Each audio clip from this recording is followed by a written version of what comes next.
We start waking up for tahajjud, crying to Allah. Allah loves those tears. Allah loves the condition. Allah says, my worshipper, look at this condition of yours, so beautiful, so lovely. You are so close to me. I want to leave you like this for a few more years. Subhanallah. And we will say, no, Ya Allah, no, solve my problem. I have economic problem, hardship. Wallahi, all of us seated here, we have some form of a problem. Why? That is Allah.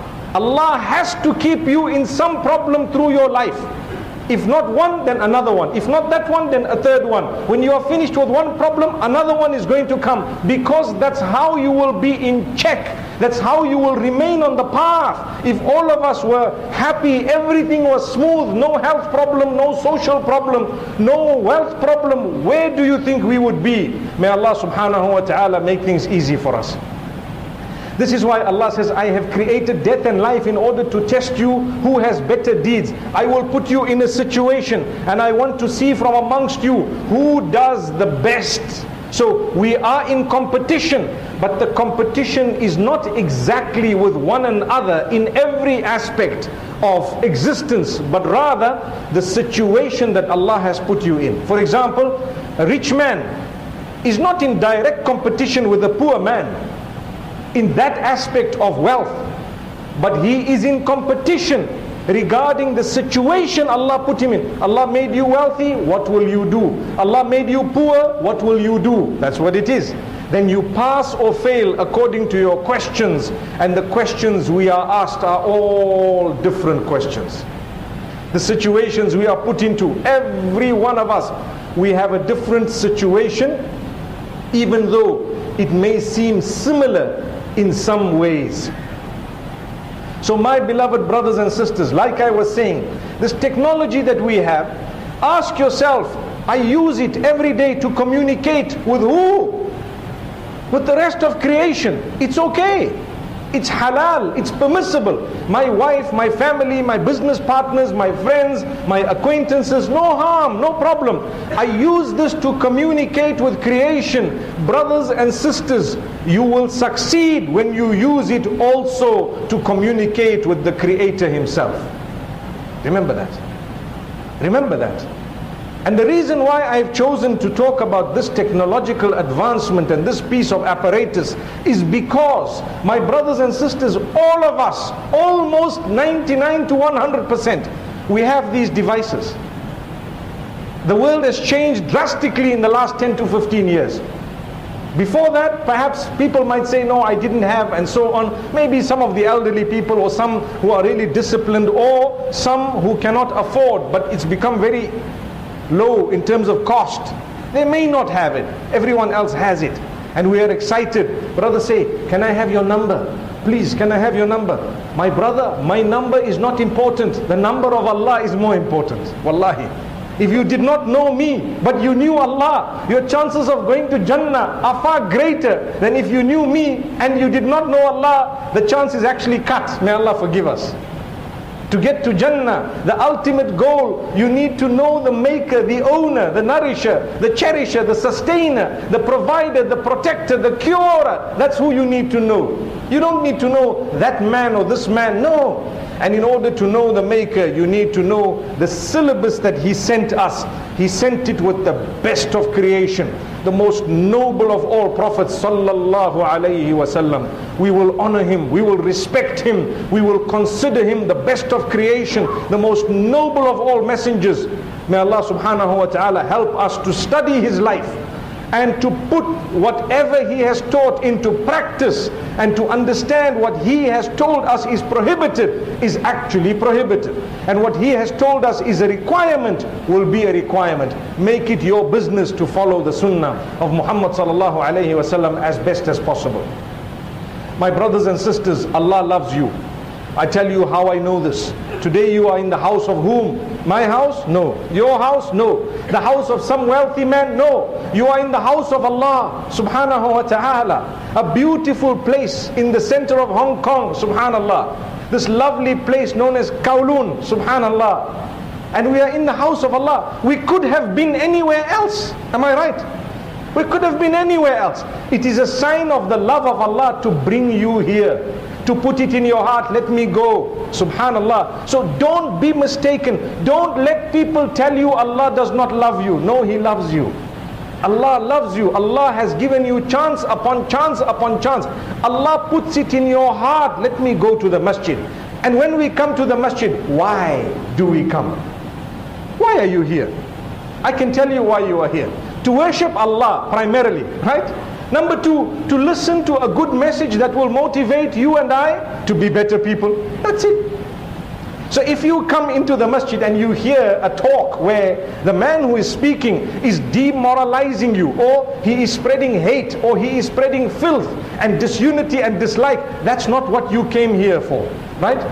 You did not come here for that. You came here to listen to a message that can purify you, make you a better person, make you think when you walk out, hey, I heard a good message, I must change my life.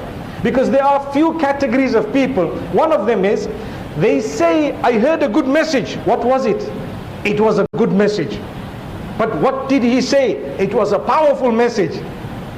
Now shaitan makes us forget, because shaitan, he does not like it when you come to the house of Allah. So now when you come to the house of Allah, he makes you forget. So when you walk out, you don't remember what was said.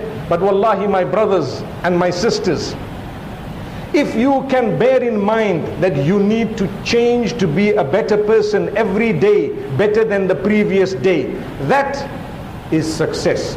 That is success. You cannot suddenly become perfect, because we are human beings and we are not perfect.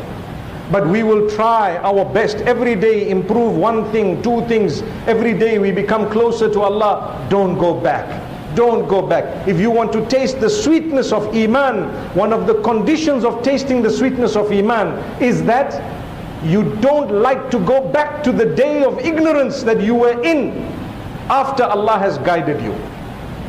When Allah guides someone, you know, many of us, we pass through a phase in our life. Sometimes you're young and you're growing older, subhanallah. You pass through a phase where maybe the environment has affected you, your friends have affected you, something has affected you. That is a phase. The quicker you come out of that phase, the better it is for you and for everyone else. So as we come out of the phase, we call it the period of ignorance. We all have our small periods of ignorance. Some people, mashallah, Allah has blessed them. Like the hadith says, there are some youth, they grow up in the obedience of Allah. For them is a special place on the day of judgment. Shabun nasha'a fi ibadatillahi ta'ala. A young person who has grown up in the obedience of Allah subhanahu wa ta'ala. For that person, he will have a special shade on the day of judgment, without a doubt. May Allah subhanahu wa ta'ala help us all, and may He guide the youth from amongst us so that we can grow up in His obedience. But for those who might have dilly-dallied, swayed this way, that way, don't worry. For as long as you are breathing, you are alive, you are in the house of Allah subhanahu wa ta'ala. Wallahi, my brothers, my sisters, there is hope for everyone. Your day today must be better than yesterday, and tomorrow must be better than today. Remember this, because that is success, and that is exactly how we will be able to progress, get closer to Allah Rabbul Izzati wal Jalal. Remember, my brothers and sisters, the fact that Allah subhanahu wa ta'ala has brought you in this house already determines that there is a link between you and Allah. There is a relationship. What you have to do, make that relationship strong. Don't just be here for Salatul Jum'ah. Allah loves it when you come to His house often. Not like me and you. Nowadays, if you get visitors every day, your wife will say, what's going on here? Can't you tell them to go to a restaurant?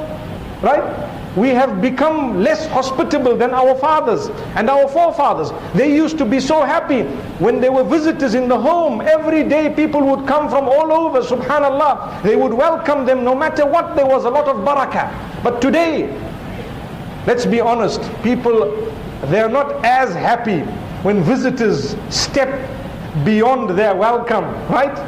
So someone comes to your door, they knock the door without phoning you. Please, let's not do this. But anyway, you must phone people before you go. Make sure that they are there. You must know when to go. But more important than that, you must know when to leave. I was given a certain time, but I tell you, I will stop before the time. Why? I rather you go back saying it was very short. It's better for me that you go back saying it was very short than for you to go back and say, you know what, today the guy was late. Whatever I said, you forgot it because I took 2 minutes long. That's the reason. So we need to be intelligent. When you go to someone's house, you visit, and before you sit for too long, you leave so that next time they say, please come back. They know that you are a good guest, you know when to go, you see. I remember when I was young, I went with my mother to one person's house. As a joke, on the door they had a sticker. It said, we are happy upon your arrival, but we will be even happier when you depart. Subhanallah. My mother said, I don't ever want to go back to that house again. She never went after that. And I told her, Ma, this is just a joke. No, because they feel it, you know, this means something. But in essence, that message was trying to say, you need to know when to go from here. You cannot sit all night. People start saying, you know what, this man is sitting too long. The same applies when someone comes to the house, for example, and they come very often, or they want to stay for too long, we get upset. The example I'm giving you is that of the house of Allah. It is the opposite. رَجُلٌ قَلْبُهُ مُعَلَّقٌ بِالْمَسَاجِدِ. A person whose heart is stuck to the houses of Allah subhanahu wa ta'ala, for them will be a VIP status on the Day of Judgment. Anytime you don't know where to go, go to the house of Allah. Even if it is empty, come inside, read the Quran, meet someone, say a good word, do some ibadah, make wudu, and read a little book, something good. This is the best place you can be. The best place. Now I want to tell you, I started off by saying, why did Allah make us? Allah made us to test us. Everything that happens to you is a test. Everything that happens to you is a test. But I tell you, how you lead your life, that's how you will die. And how you die, that's how you will be resurrected. Subhanallah.